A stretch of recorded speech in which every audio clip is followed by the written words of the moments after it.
today I get the wonderful honor of having not the Bryan Clark on today. It's like former Adam Bomb, former part of Kronik, former Wrath. How are you today, sir? I'm doing very well, brother. How are you? I'm doing great. I'm really honored to have you on this episode today. Talking, I call this segment "Superstars of Wrestling Cards," and we primarily talk about wrestling cards, but I'm open to talking about all collectibles really. Sure. I mean, speaking of collectibles, I mean, let's just go right out the gate because there's a lot of stuff going on in the news right now. You've been kind of posting on Twitter a lot. You've got some new cool collectibles coming out. I do. I'll just start with the T-shirt part of it. Signed with Pro Wrestling Tees.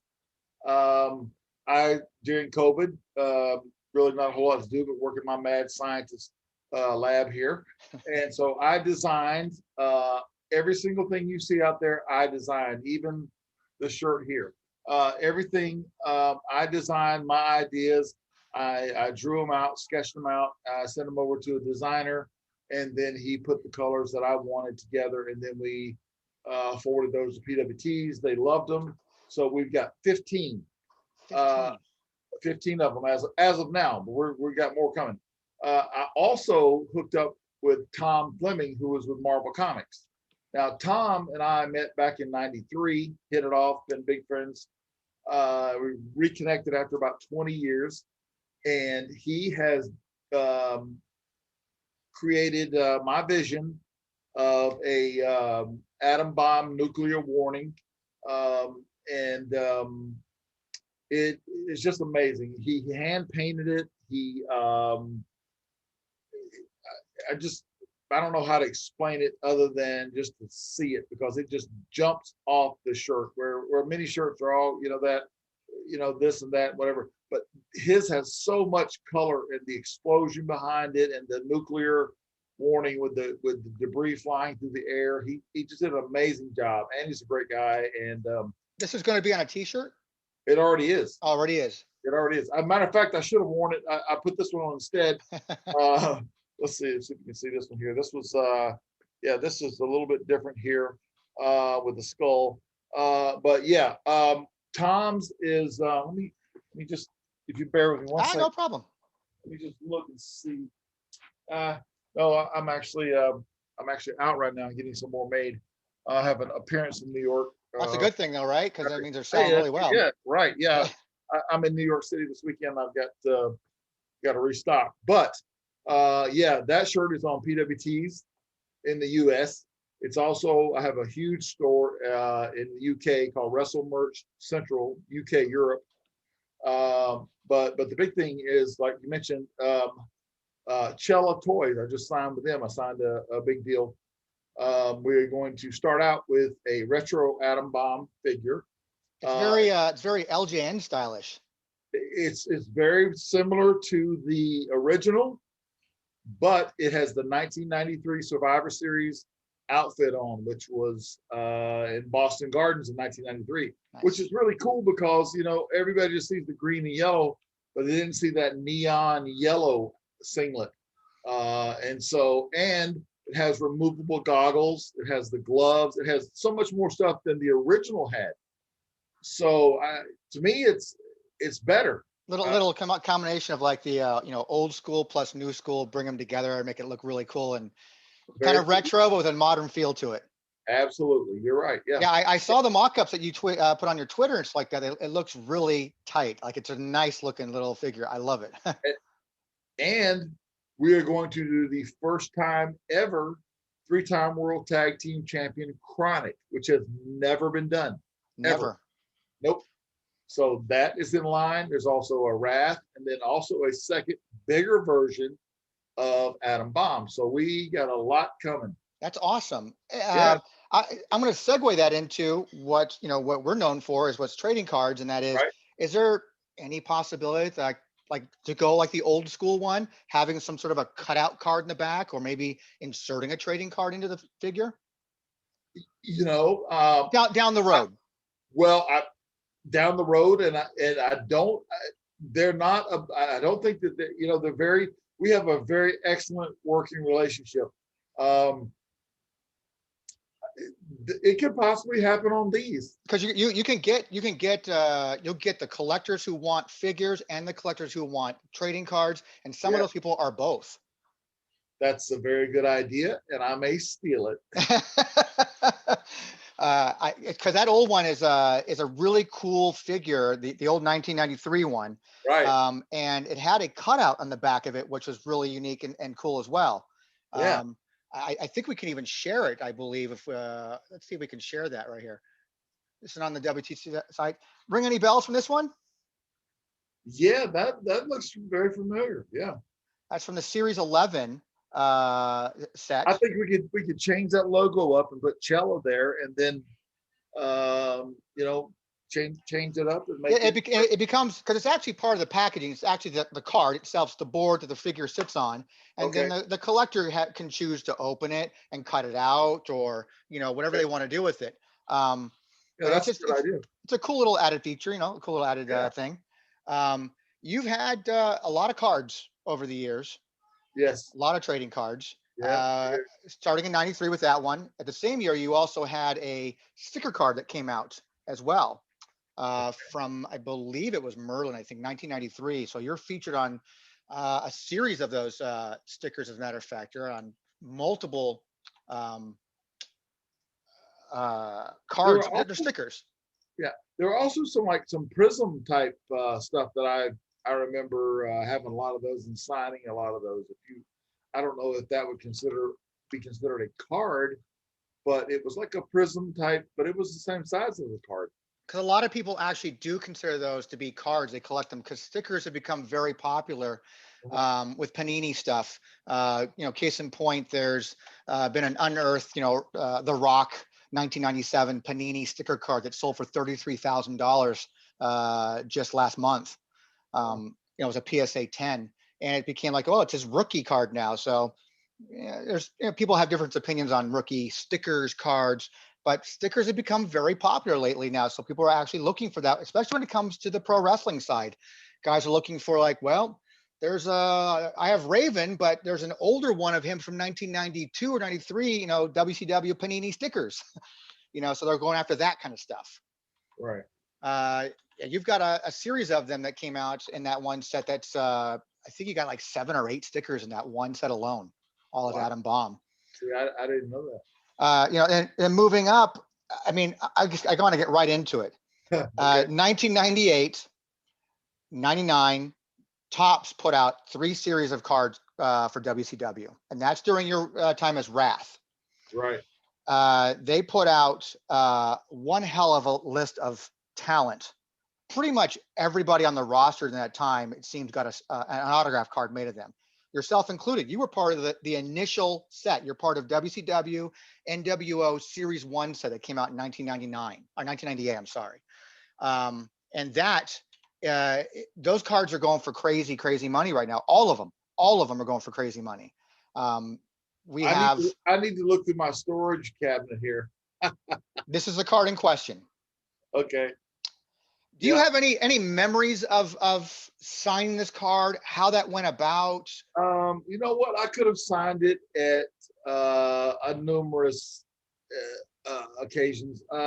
They could have had me at a personal appearance, and either a fan brought them to me, or maybe the office had me sign a certain amount. It always varied as far as when we were signing and where we were signing at. Because there was a gentleman, I can't remember his name. I actually interviewed a guy named Jeff Zapata who said this gentleman's name, who was the direct liaison between Topps and WCW. So I guess the liaison for WCW at the time for a lot of licensing stuff ended up being Jimmy Hart, I was told. He had a lot of involvement in stuff that was going on with Topps Trading Card Company. So you pretty much had to go through him to talk to the talent to get them to sign stuff or arrange them to have things signed. So I was just wondering if you had any recollection of, did you sign a lot of these, a few of them? No one knows how many were actually the print run was on these. Yeah, I'm not sure how many I did sign. I'm sure that if fans, I've always been fan friendly. So if they brought them to me, I would sign them. Well, these weren't for fans. These were actually cards that were sent back to Topps, and then Topps randomly inserted them into packs of cards. I got you. So, Okay, yeah, I do remember signing those. As far as how many and when, I'm not sure. so But that's probably WCW said, you need to do these probably. Just yeah, sign them. yeah, yeah. I remember sitting down at a table, like probably catering or something, and just signing hundreds at a time. Yeah, so absolutely, yeah. Well, that's close as we're going to get to knowing what a print run was in those things. But um, so then I think that's probably WCW cards were kind of the last cards that featured you. I think you had some cards kind of going back in a few years. There was a company called Action Pack that put out really kick-ass looking cards that were embossed. I had some Wrath cards, and I've still got them around here somewhere. Wrath cards, and not the ones you were showing, but ones of me standing up on the ring in the corner Okay. during my debut as Wrath in the singlet, not in the long trench coat, but in the singlet. Yes. So I've got some of those. I also have a lot of Adam Bomb stuff. Ones with I think with the tops where I was doing slams and dropping elbows and different types of action moves. They were called. It might have been called action tops or something like that. The name of the company was called Action Pack. Okay, there you go. Action something. I knew that because I've got them. I got a lot of them laying around here in different areas. Which brings me to ask you, did you save all that stuff? I mean, did you collect your own stuff? Did you collect cards? I kept a lot of my stuff. Yeah, I did. I've even got programs from like for the first time when WWF wrestled in Japan, when the first time the two companies had worked together. I've still got that original program, the pictures of me and all the guys in it. I've got all the programs from Europe, Austria, Australia, like I said, Japan, Singapore, Philippines. I kept all those programs. It's all limited stuff. That's got to be some really cool stuff. Yeah, I've got that. I've even got posters of me and Brett working main events in different areas. Just me and a bunch of different guys. Me and Taker in casket matches in different towns. So yeah, I kept a lot of that stuff. Yeah. Let's even rewind it even way back. Let's go to a little itty bitty, Bryan Clark. And did you collect cards as a kid? I collected football cards. Like any cards. Yeah. Oh yeah. Some baseball cards. But I collected a lot of football cards. Yes, I had. What era was that? What was your favorite thing? I'll tell you. Probably like from 75 to 78. The Terry Bradshaw, the Roger Staubach, Franco Harris, Tony Dorsett. Yes, all that whole group. Yeah, yep. And Jack Youngblood. Jack Lambert too. Yeah. Franco Across Harris, the board, yeah. All that stuff. Kelsey Greenwood, Mean Joe Green. I had so many of those. Yes. So you're a Pittsburgh Steelers fan? No. No. Actually, if you look back here, I'll just tip this for you. You see that jersey there? Oh yeah. Who is that? Greg. Forrest Gregg, Green Bay Packers. Yep. I've met Favre. I've met. I helped train Reggie White down at the power plant when he was trying to wrestle. Kevin Green, also a good friend of mine, just recently passed away, unfortunately. But yeah, and Reggie, of course, passed away from sleep apnea. And now Mongo, I actually I didn't train Mongo, but I got to know him real well. And now he is struggling with ALS, which is just terrible. Been seeing some pictures with Ric Flair's been posting pictures of them getting together and stuff, and it's but he's still got, from what I've seen the videos with Steve, he is still very upbeat and still very just that personality, just like Oh yeah, Mongo.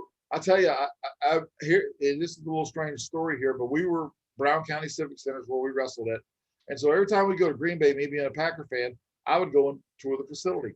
And it was like probably December, January. They'd already been eliminated from the playoffs. And I went over and who else in the weight room? There's nobody there, but there's Mongo. And he's over there knocking out 400-pound bench presses for reps. I mean, I could do that too back, during that time frame. But I'm just like, man, this guy just had a long season. he's probably going to be cut because he left Chicago and went to Green Bay, so that tells you he's at the end of the line, but he's still in there busting his tail. Yeah. And I was just real impressed by that. You know, just knowing how the league works, and you know, for him to have that type of dedication was amazing. You mentioned 3 years of stretch of collecting. Was it just that 3 years, or did collecting go on for your whole life at all? Well, you know, I collected there, and then once I joined, you know, I joined the military right out of high school. I was in the military, and so all my family's military, and so graduation day came next day. I'm gone to the military. So and then from the military, I walked on college football, got a full scholarship at Central Missouri State. Key point here being, I never played high school football. Really? I walked on and got a full ride and started as a freshman. How's that? Just because of your size? Well, because I was on the Air Force, U.S. Air Force powerlifting team in Europe, and I won every contest there was. And I was 6'6", 290, and I ran a 4.79. Wow. And so, man, I was blowing people off the line. They couldn't stop me. My technique was still had a lot to be desired, and I was learning, but they just could not stop me. So yeah, that was fun, to say the least. And was it surprising that you got that? I mean, it got to be surprising. Honestly, I played in the spring game, and this goes to tell you back in the 80s how things worked. I was still in the Air Force, and I went down and talked to the coaches, and they got to see me, and they were like, yeah, we'll take a look at you. So they let me try out and play and practice in the spring and play in the spring game, and I was not even enrolled. I had already had a year's worth of college credits with the military, but I impressed them so much in that spring game because I just dominated, and they said, here, we're gonna full ride. And yeah, here you go. Here's your helmet, and here's your pads. just suit up. Let's go. Yeah. Then you get into wrestling, and then you have the various companies that you've worked for over the years have multiple licensing deals like that. Yeah. So much stuff is being made with your likeness on it. Yep. You're traveling the road, 290 plus days a year. Absolutely, yes. I mean, let's talk about that, because I mean that's gotta wear you out a bit. Yeah, it did. I didn't really realize how much it was wearing me out during the time. Granted, I had a shoulder surgery, elbow surgery, some neck issues, some lower back issues, some knee issues, but those all came to light after I retired in 2004. We won the All Japan titles in Osaka, Japan, and a few days after that we retired, me and my partner Bryan Adams. Yeah. So we ended up being 3-time world champions, and after that I sort of got into the real world, and I realized that the injuries had just really started piling up on me. Like there was like surgery after surgery, and then about 2 years, maybe 2.5 years ago, that time frame, I got some negative publicity.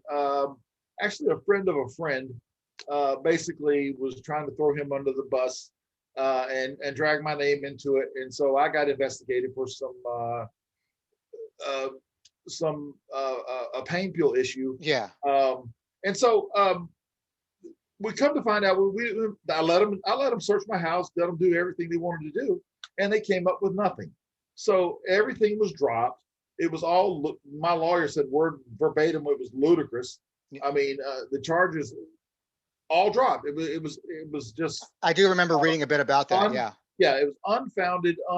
Just because someone said something, you got to be checked out. And that prove yourself to be innocent. Well, yeah. I'm innocent now, and it's dropped, and see you later, kind of thing. But the one thing that came out of that is that I did, and I realized, and I told my wife, like I said, she is a director of nursing, and I told her, I said, you know what, this is I I don't know if I would consider it a wake-up call or what it might be. I just said, I told her for a while I was sick of taking them because they felt that they were making me sick. We're talking about pain pills here right now, correct? Pain pills, opiates. Yeah. And I told her, I said, I'm tired of taking them. I don't want to take them anymore. And she said, well, I'll help you get off of them if you. And I said, I'm done. I'm after this news, and I said, that's it. I'm done. And the next morning, I went cold turkey. Now I don't recommend that. I was gonna say how was that to leave that immediately? I'll tell you. Now again, I don't recommend going cold turkey. If you got to go, I'm like I said, I'm old school, man. I'm a military vet, a college football player, power lifter, all these things in my head. I'm hard headed. I just was not going to go and sit around in a circle and go to rehab 17 times and sit and cry and hold hands. Yeah, that's not my approach. There's no kumbaya for you. Absolutely not. No, I just would take it head on and do it. And that's what I did. I was very sick. I was sick for probably 3 weeks, throwing up, miserable, couldn't get off the couch, just horrible. But thankfully I had my wife watching over me, who was a nurse, like I said. And slowly, I just got better and better and better. And here it is over 2 years later. Never had a craving for it. Will never do it again. And they always say never say never. Yeah. Like I say, never real easy, because all I got to do is think back to day 7 of how I felt, and that does it. But I don't even have a craving. I could care less about it.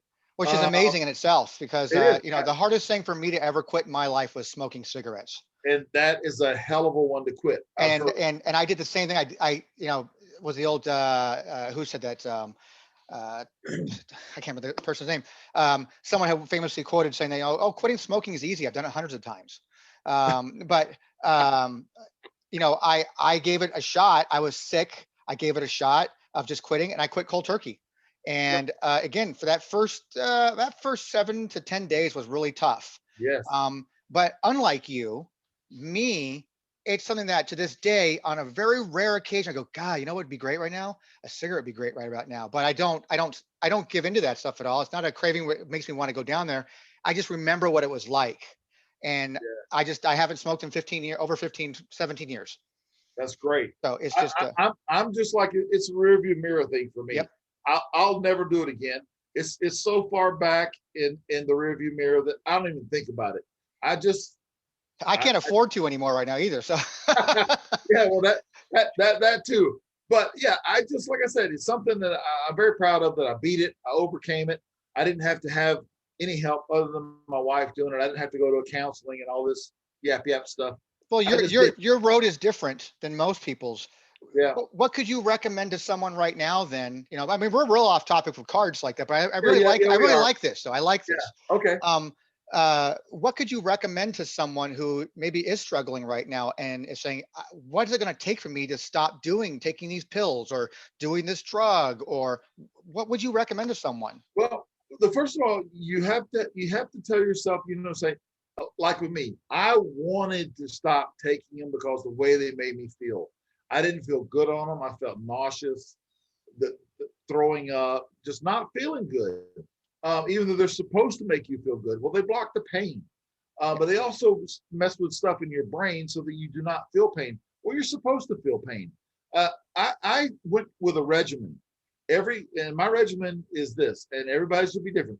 At 5 a.m. when I wake up, this is what time I get up every morning, no matter what day of the week it is, I'm up at 5. I'm in the hot tub by 5:15. I stretch in the hot tub for probably 15, 20 minutes. I get out, I stretch again. I go take a cold shower. I put on ice packs. Now, this is all replacement of pills. No pills. This is just what I do to replace that stuff. You got to numb and take care of those sore spots. You have to take care of yourself. So hot tub, cold shower, ice packs on me, at the gym by 7.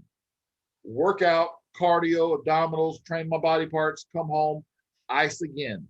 And then I'm usually pretty good for the day. So Excellent. that's just what I do. And another thing, people always have something to rely on, whether it's religion or something that with me, my father instilled in me weight training from a very young age, and weight training through the darkest times or the best of times has never left my side. I will not miss a workout. And that is something That dedication. that is, and it releases those endorphins. I get that sweat going and that cardio and the elliptical and all the things that I do. Those things really propelled me to just blow right past that dependency. But some people don't have that dedication. Right. They don't have like, I've never been a workout person. I don't go to the gyms like that. So and I say to that is that if they do not have that, there's no shame in reaching out to someone or a specialist or someone to help you. There's no shame in that. I'm not putting myself up on a soapbox and preaching to anybody by no means. So I don't want anybody to take it like that, because I'm not. What I'm saying is that if you need help and you feel like that I'm just about there, but I need some help, reach out to someone and get that help. So me, I'm just a hard head. You know, I've had so many concussions that I don't know about it, but I just keep going. But that do not be ashamed or embarrassed or to step out and reach to someone who can help you. So again, I just did it my way. Doesn't mean it's your way. So I want to clear that up. And again, all my surgeries, they were all post, almost all of them. There were a few that were pretty serious that I had while wrestling, but a lot of them just piled up on each other as I got a little older and stuff. But again, reach out. If you think you need that help, reach out. If you can do it yourself, do it. Excellent. That's excellent advice, actually. Yeah. So yeah, and going back to being on the road so much like that. I mean, I guess maybe you don't think about that kind of stuff when you're on the road, because you're just going from town to town. You got to perform. When we worked, and you can ask all the people that you work with, and you there were times we didn't even have an EMT in the arena. I mean, the EMT was, hey, take yourself to the emergency room. Well, if you do that, you're going to sit there half the night and you're going to miss your flight and miss the next show. Yep. You tape it up, ice it up, and go. A lot of guys find other ways to take care of that pain. Well, yeah, but nowadays they got chiropractors and massage therapists. Sure. I mean, what a joke, man. We never had that. You calling them soft? Are you calling them all soft? I'm not saying they're soft. I'm just stating a fact of facts. The benefits they have now versus what we had. Well, you guys probably ended up being that learning curve for them. I mean, your guys' experience is probably what, maybe we should go and get some of these guys to help these people. Bryan's getting beat up a lot. It's like that. We got to find someone to take care of our talent. Yeah, that's his fourth concussion. He's got 30 staples in the back of his head. Maybe he's bleeding all over the floor. Maybe we should take care of him. We should give him the night off at least. Yeah. No, he's got interviews tomorrow. Can't do that. So I mean, during that time that you were traveling, all that time, did you get to partake and see some of the things that they were making of you? Figures, 8x10s, trading cards, pillows. They had all kinds of shit. Yeah. Well, of course, the 8x10s, they would take the photos and then they would bring them to the next TV table to let you see them and those kind of things. So sure, the 8x10s, of course. Some of the action figures. Because I'm assuming you probably didn't have a whole lot of say in, I like this or I like that. As you do now with your new stuff, you have complete control over your new stuff. Yeah, but I also had believe it or not, I had some control over Adam Bomb. Well, because of the yellow contacts, that was my idea. The red tongue, that was my idea. All the high flying moves and all the finishes and stuff, all my ideas. Wrath, I came up with that name, completely mine. I came up with both looks of Wrath. And then Kronik was a combination of us. Actually, the fan's name was Kronik, and we use that. Spin the K, K-R-O-N-I-K. So it has a dual meaning, just like Adam Bomb, dual meaning. Sure. But yeah, so I think I had, if you look at my whole career, I think I had a lot of input on a lot of things. So then they made a lot of stuff of you guys. I mean, you look at the catalogs back in the day, and there's like just so much stuff between T-shirt designs and Yeah. action figures like that. It's amazing to me when I hear some people talk to some talent. They go, "I never even knew this even existed." Well, I'll give you another example. In '94, they didn't have any merchandise for me. And me being the creative person that I am, like with all this new stuff I did, well, I was creative back then. And so I went to a graphic art studio in Atlanta and I said, here are my ideas. Here's the colors I want. I want this. And they put me a catalog together. I took that catalog into Vince's office. He looked at it and goes, oh my God, these are great. Get these down to marketing right away. So he bought it. He popped on it. And I had merchandise within a week. So Interesting. Yeah, shoot, that's absolutely 100% true. Who you wore the singlet? I mean, are Yes. those custom designs of yourself as well? No, now that was Tom Fleming did the drawing of the design, and then the seamstress stuff they put together his interpretation of the colors and stuff. Yeah. Gotcha. Because Yeah. I mean, how many different singlets do you think you've had? I mean, I used to work with RVD a lot, so and he has a million Oh of my them. God, a lot. I think I had. Let me think. I had one, two, three, four, five for sure. Possibly six, maybe seven. But I'm gonna say 5 to 6. And the Throughout your whole first, career? well, yeah, but I mean, I had new ones made over and over and over. It wasn't like just I had 5 and that was it. You know what I mean? Gotcha. I had maybe 4. I had 4 of this, 4 of these, right? So I had 20 of them. But what I'm saying is that, yeah. So you know what I mean? Yeah, there's a lot of different cool, colorful ones that have been done over the years like that. Especially your Adam Bomb ones. They just pop. And they just Oh yeah, man. And that's why we did this. We did this '93 Survivor Series one that's coming out now. And then when we do the big Mattel size, I'm not sure what color that's going to be. We haven't decided yet. And then of course there's 2 versions of Wrath, and then Kronik. When do we expect to see those? Well, I think I'm guessing just a few months, considering we've already got the prototype. And then of course on the prototype, I had to correct them. And like I said, we're very tight with Cella. I just said that the new one that has removable goggles, which is great, but you didn't put the gloves on him. So they put the black gloves on, they put the tattoo on the arm. And so they're making the little things that matter. The little things that me and actually had a fan that pointed out one thing to me. And then the glowing eyes, I remembered that was my idea to tell Cella, hey, don't forget that, because when you take his goggles off, boom, there it is. Are they doing did they do a scan of you? No, they did not. No, they actually, I think they have a guy working for them that actually did the designs back in the day for Vince. Mm-hmm. So yeah, and that's the same way with my Wrestle Merch Central UK store. They've got a lot of guys that worked the London office that worked for Vince that are running that store.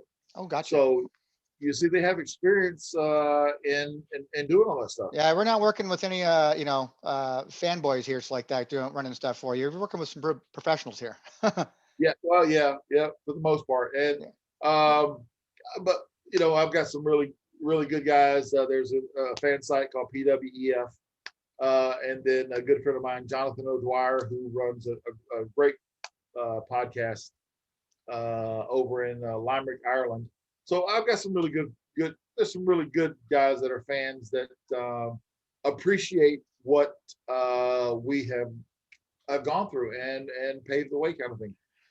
Excellent. I think fans are going to have a good time with some of these figures coming out, and it's been a long time. I'm shocked. I'm telling you, I really think they're going to sell out. I just, from the messages I'm getting and the response I've gotten, I don't know. I just think they're going to fly. Yeah, I think so too. I think adding a trading card on it would be a good idea, though. I'm feeling that. Even if it's just part of the packaging or, inserted in there, kind of thing. Because they did various things over the years with cards like that, where it was either part of the packaging or it was an actual physical card that when you open it, the card came out, kind of thing. So either way, Yeah. you kind of hit two different collectible worlds because a lot of those cross over. Yeah, good idea. So, you got anything coming up? What's coming up? I understand you're going to be going out on the road and doing a lot of appearances now that the world's opening up again. You're going to be out and about. And where can people find you?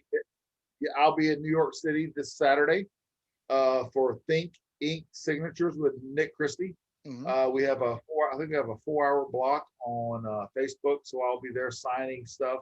It's a virtual meet and greet, basically. Correct. Yeah. And probably one of the last ones, actually. Yeah. I'll be surprised if there's any more after this. We just booked this a while back. But yeah, I'll be there in New York signing everything that people have sent in to him. I will also have the Tom Fleming Marvel Comics 8x10 there.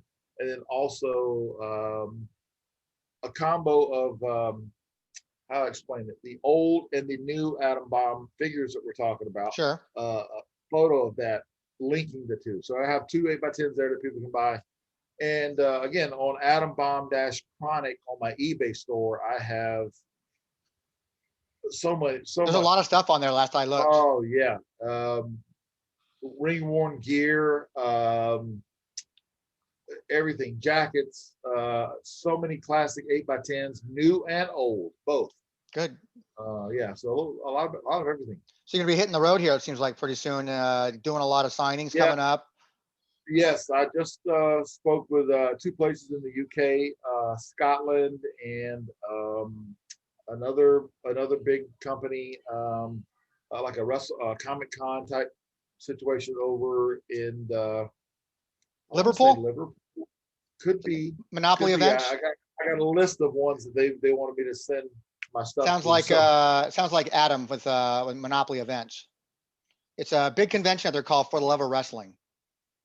There you go. And if you're there, if you're going to be there, I will see you there. Okay, man. Yeah, I'll be there. All right. Okay. Yeah, so we got to get you out here too. I mean, we're both in Phoenix, for crying out loud. So I got to get you. Right? Got to get you an in-store appearance out here too, and come meet the fans out here as well. Absolutely, man. There's a lot of guys that live out here. Justin Roberts, a good friend of mine. He lives out here. Did you know that? No, I didn't know Justin Roberts. I know Honky Tonk does. Yeah, Honky lives out here in Gilbert, not too far away from me. But Justin, who I speak with on occasion, or Justin and Albert used to live out here, but he may have moved. I don't know. I know Ziegler lives out here. Yep. Layla lives out here too. Who's that? Layla. Oh, I didn't know that. She lives out here too. Okay, and then also Luther Raines. Oh, really? Yep, sure does. Oh, interesting. So yeah, there's a few guys that are out here in the desert. A hot desert. It's a cool 101 today, 102 today. 110. Well, what the hell? It's all the same. People, I almost moved to Jersey years ago, and someone asked me, goes, well, why? Because I'm a SoCal boy. Yeah. So they're like, why would you move to Jersey? What are you gonna do when it snows, Tony? I don't know. Stay inside with the heater on. I mean, what the hell? What are you gonna do in Arizona when it gets hot? Stay inside, put the AC on. You act like it's a complicated thing. Yeah, I would probably move a lot of places. I don't think I would move to Jersey. Yeah, I was doing for the wrong reason. I was gonna move there for a girl. Thank God I didn't. There you go. That's it. That's the reason. Thank God I didn't. So, well, Bryan, I really do appreciate your time. I know you've been busy with all this designing of your T-shirts and the figures coming on, and kind of going down memory lane here with the trading cards, and I appreciate it really, really very much. Hey, man, like I said, I hope I could help someone today. I appreciate you having me on, and hopefully we get together and work together sometime soon. Yeah, I got your information. I'd be happy to work with you. I think you're one of the coolest dudes out there, and I'd love to work with you. Whether it be here in Phoenix or a booking anywhere, it'd be awesome. There's so many pop culture shows out there that I work with all the time. So great, yeah. Please stay in touch, and you got it. And like I said, when you're ready to work, you let me know. You got it, man. All right, buddy. Take care of yourself. Yeah,